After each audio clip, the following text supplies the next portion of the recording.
우리는 예수님이 그리스도이심을 믿는 자들입니다.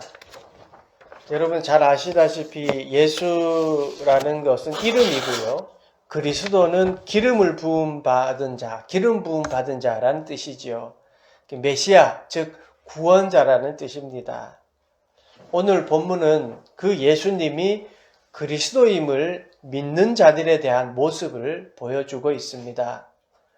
사도 요한이 전하는 예수 그리스도를 예수께서 그리스도이심을 믿는 자들의 모습은 어떤 것이 있는지를 함께 살펴보면서 또 우리의 삶을 점검하고 신앙을 되돌아보고자 합니다.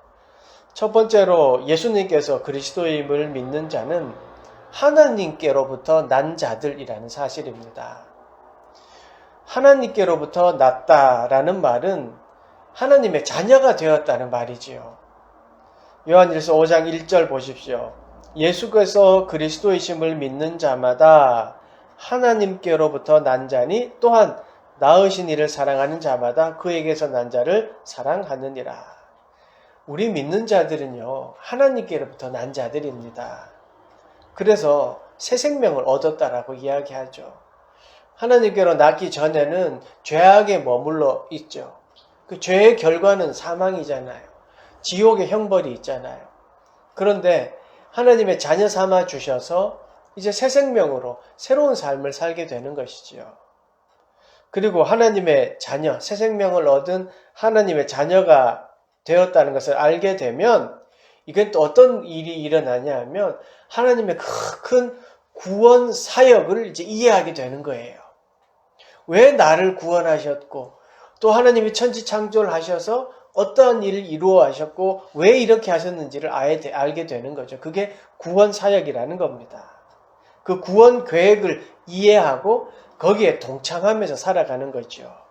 다시 말해서 천지 창조, 하나님이 세상을 창조하셨고 인간이 그 안에서 하나님 말씀에 불순종해서 죄를 가지고 왔고 그 죄로 인하여 죽을 수밖에 없지만 십자가의 사건으로 인간으로 되신 그 예수님, 하나님이 인간이 되셨던 그 예수님을 알게 되고 부활하신 예수 그리스도를 알게 되고 그리고 지금 우리를 통하여 하나님의 나라를 만들어가는 그 과정을 이해하는 거죠. 그게 구원의 계획이고 구원 사역입니다.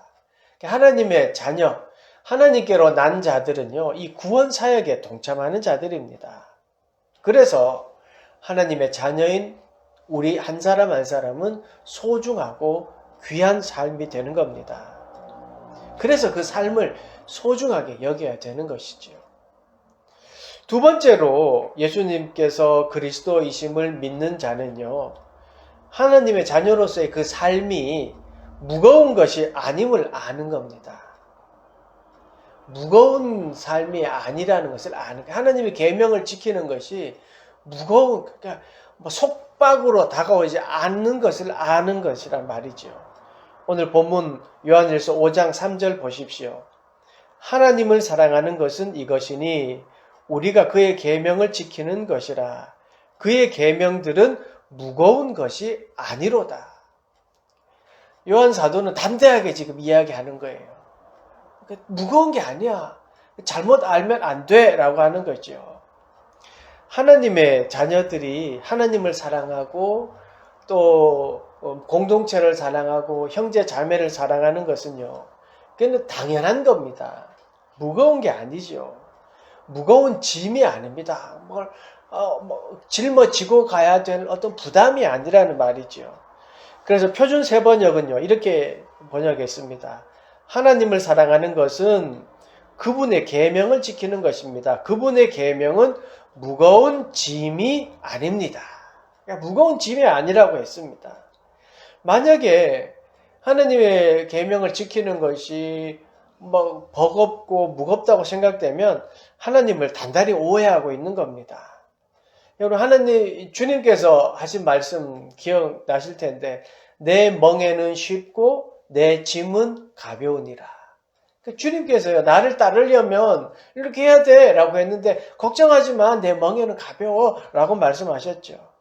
하나님의 자녀의 삶에 있어서 하나님의 말씀은요, 가벼운 거예요. 가벼운 거예요.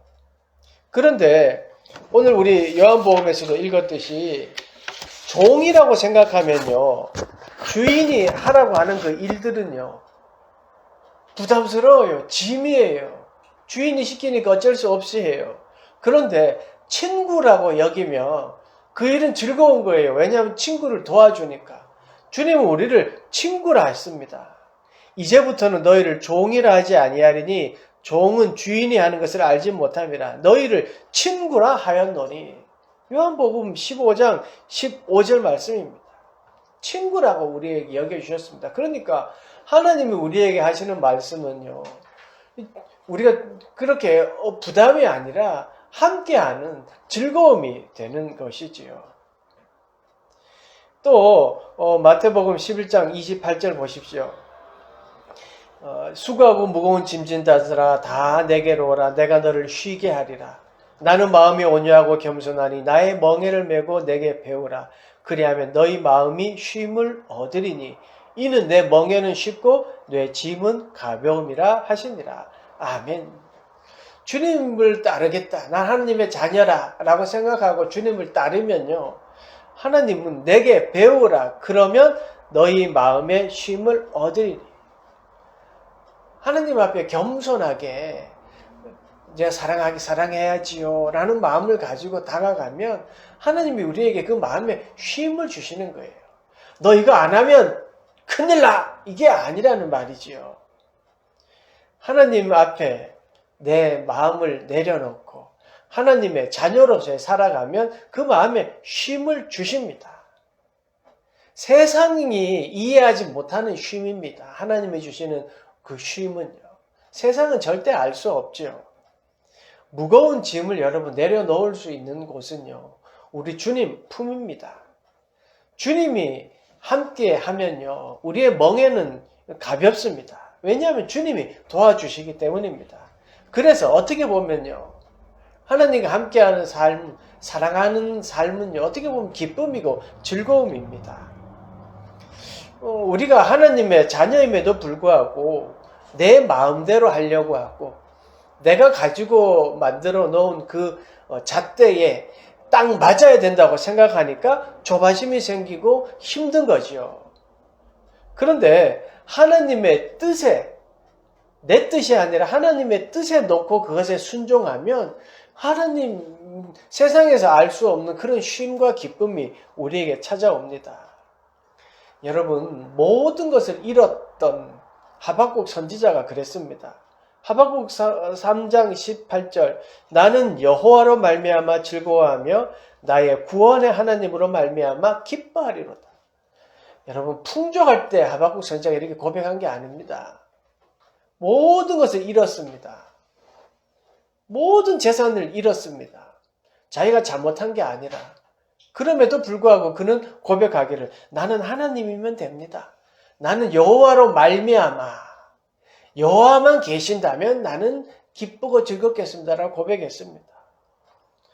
또 자녀가 없어서 고통받던 한나 기억나시죠? 자녀가 없어서 너무 고통스러웠습니다. 그가 기도하는 모습을 보십시오. 사무엘상 2장 1절, 한나가 기도하여 가로되 내 마음이 여호와를 인하여 즐거워하며 내 뿔이 여호와를 인하여 높아졌으니 내 입이 내 원수들 향하여 크게 열렸으니 이는 내가 주의 구원을 인하여 기뻐함이로다. 그는 그 환경을 바라보지 않았고요, 여호와를 인하여 여호와만 바라보고 기뻐하고 즐거워했습니다. 여러분, 우리가 삶을 살아갈 때도 마찬가지입니다. 하나님의 자녀로서의 삶, 여러분, 크리스찬이 되어서 살아가는 삶, 이건 부담이 아닙니다. 하나님의 자녀인 삶을 알면 그것은 기쁨이고 즐거움이 되는 것입니다. 결코 무거운 것이 아니라는 말입니다. 또 우리가 그리스도임을 아는 자는요, 세 번째로 세상을 이기는 힘이 무엇인 줄을 압니다.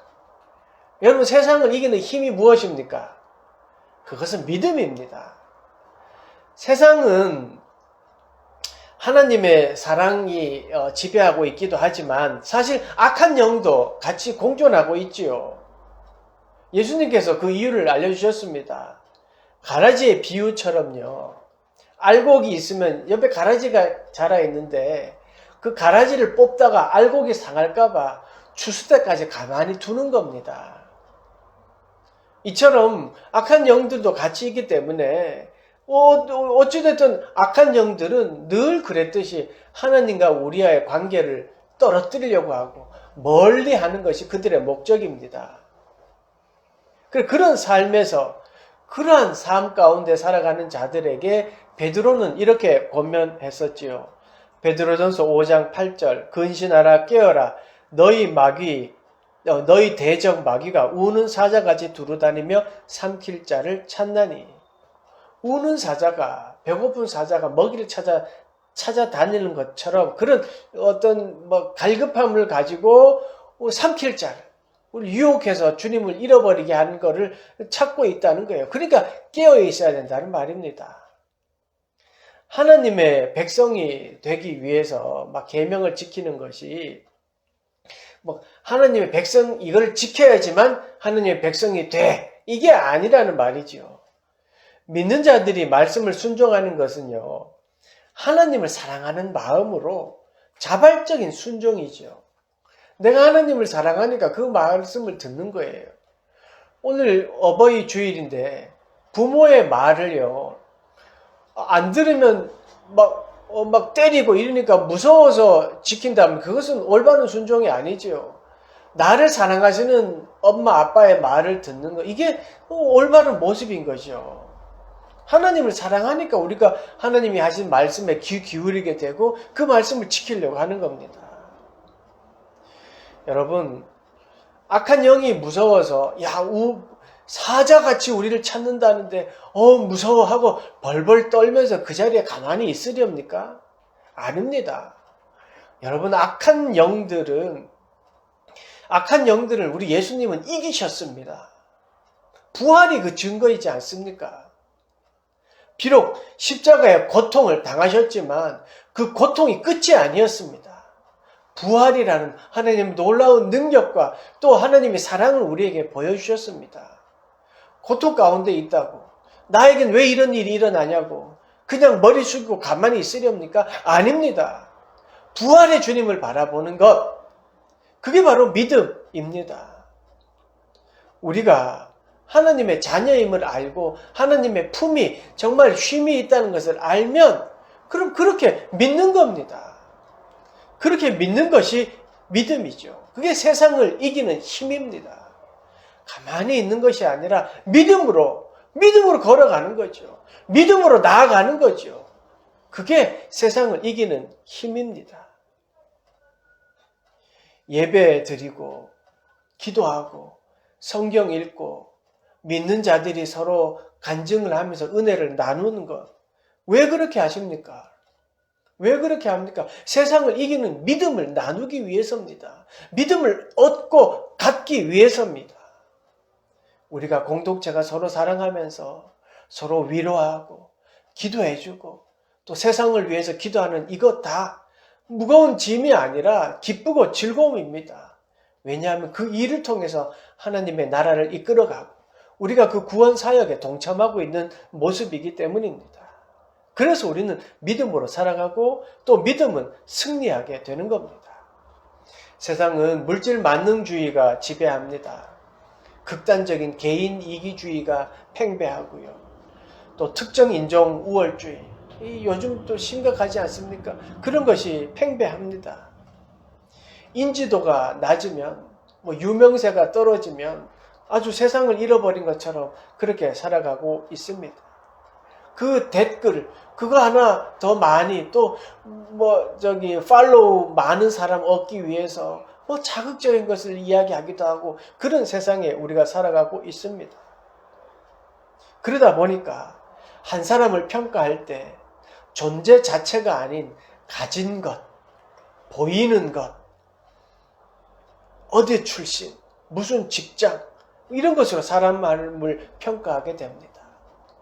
물질의 양과 타인의 평가가 자신의 존재의 가치임을 여기는 아주 잘못된 모습이 우리 주위에 많이 있습니다. 여러분, 그런데 아닙니다. 절대 그게 진짜가 아니지요. 우리의 삶은 모든 인간이 하나님이 우리 모두를 사랑하신 것이고 하나님이 허락하신 삶입니다. 그러니까 존재 자체가 귀한 겁니다. 존재 자체가 귀합니다. 누가복음 9장 25절 보십시오. 사람이 만일 온 천하를 얻고도 자기를 잃든지 빼앗기든지 하면 무엇이 유익하리요? 온 세상이 부러워하는 것을 내가 취했다 하더라도 내가 죽는다면 그 모든 것이 무슨 소용이 있습니까? 무슨 말입니까? 세상의 온 천하보다도 귀한 것이 내 한 존재라는 겁니다. 내 한 영혼이라는 말입니다. 세상이 추구하는 것들에 그런 존재, 세상이 추구하는 것에 내 존재를 맡겨서는 안 되지요. 하나님께 내 존재를 맡기는 겁니다. 그렇습니다. 세상의 가치와 목표를 이루었다 하더라도 오늘 죽는다면 무슨 소용이 있겠습니까? 진짜 중요한 것이 무엇인지 알아야 합니다. 진짜 중요한 것은 내가 하나님의 자녀라는 사실입니다.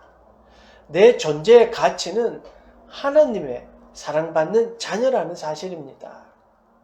내 존재 가치는 하나님의 자녀, 하나님의 사역자라는 사실입니다. 그래서 믿음으로 사는 겁니다. 믿음으로 사는 것이죠. 여러분, 돈으로 사는 것이 아니라 믿음으로 사는 겁니다. 예수 그리스도로 사는 겁니다. 하나님의 사랑으로 사는 겁니다. 그렇게 살기로 결심하는 것이 바로 믿음입니다. 본문에서 세상을 이기는 승리라고 했는데 이기다의 헬라어 시제를 보면요. 현재 직설법입니다. 계속해서 이기는 걸 말하지요. 믿음으로 계속해서 이기는 삶을 살아라는 말입니다.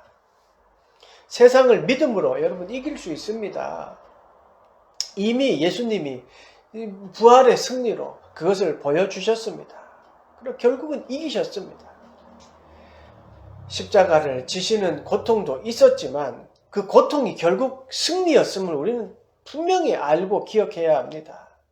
믿음의 길이 승리의 길입니다. 또 조금 전에 이야기했지만 생각대로 되지 않고 더 큰 고난이 있는 것 같아도 여러분 걱정하지 마십시오. 믿음이 결국 승리합니다. 마지막으로 예수님이 그리스도예수를 믿는 자들에게는요, 성령이 증언합니다. 자도취적으로 막 잘 될 거야, 잘 될 거야가 아니라 성령이 그것을 깨닫게 해주신다는 말씀이지요. 요한일서 5장 5절에서 6절입니다. 예수께서 하나님의 아들이심을 믿는 자가 아니면 세상을 이기는 자가 누구냐? 이는 물과 피로 임하신 이시니 곧 예수 그리스도시라. 물로만 아니요 물과 피로 임하셨고 증언하는 이는 성령이시니 성령은 진리니라. 아멘. 성령이 우리가 하나님의 자녀임을 알려줍니다. 성령이 우리와 함께 하심으로 세상을 이기게 하십니다. 성령 하나님은 그래서 늘 우리와 함께 하시는 분입니다. 마태복음 10장 20절 이렇게 말합니다. 말하는 이는 너희가 아니라 너희 속에서 말씀하시는 이 곧 너희 아버지의 성령이니. 또 누가복음 12장 12절 마땅히 할 말을 성령이 곧 그때에 너에게 가르치리라 하시니라. 권세자들 앞에 복음을 어떻게 전해야 될지 두려워하는 자들에게 주님이 하신 말씀이 있잖아요. 성령이 적정할 때 정확한 말을 알게 해주실 거야. 함께 하신 성령을 믿고 담대하게 나아가. 그렇습니다. 세상을 향해 담대하게 나아가는 겁니다. 성령 하나님 우리 안에 계시고요. 성령 하나님이 적절하게 답을 알려주시고 우리와 함께 하십니다. 성령이 증언하십니다. 그 성령 하나님은요, 언제 어디든 같이 하십니다. 예수님께서 광야에 시험 받으러 가실 때도 함께 하셨습니다. 마가복음 1장 12절 성령이 곧 예수를 광야로 몰아내신지라. 성령은요, 시험의 자리에도 함께 하셨습니다. 어디에든 무엇을 하든 함께 하시는 성령님을 우리는 믿고 그 성령님이 우리를 증언하고 있습니다. 그것을 믿는 것이 믿음입니다. 그것을 믿는 사람을 예수는 그리스도라고 믿는 자들입니다. 성령을 의지하는 삶이 믿음의 삶, 크리스천의 삶입니다. 언제든 성령을 의지하십시오. 잘 될 때든 잘 안 될 때든 좋을 때든 싫은 때든 성령을 의지하는 마음, 이게 바로 예수 그리스도를 믿는 자의 모습입니다. 사랑하는 여러분, 예수 그리스도를 믿는 여러분, 하나님의 자녀인 여러분, 믿음으로 세상을 이기는 여러분, 성령이 함께하는 여러분, 성령이 증언하고 있는 여러분, 힘을 내십시오. 그리고 용기 내어 세상을 믿음으로 이깁시다. 화이팅 합시다. 요한일서 5장 4절입니다. 무릇 하나님께로부터 난 자마다 세상을 이기느니라. 세상을 이기는 승리는 이것이니 우리의 믿음이니라. 아멘. 기도하겠습니다. 하나님, 우리가 세상을 살아갈 때에 믿음으로 승리하는 삶을 살아가도록 도와주시옵소서. 많은 세상적인 기준들이 우리를 주눅들게 하지만 아닙니다. 주님을 믿습니다. 하나님의 자녀 삼아 주셨음을 믿습니다. 예수가 그리스도이심을 믿습니다. 그러기에 우리와 함께 하셔서 믿음으로 승리해 나가는 우리 모두가 되도록 축복하시고 인도하여 주시옵소서. 예수님의 이름으로 기도드리옵나이다. 아멘.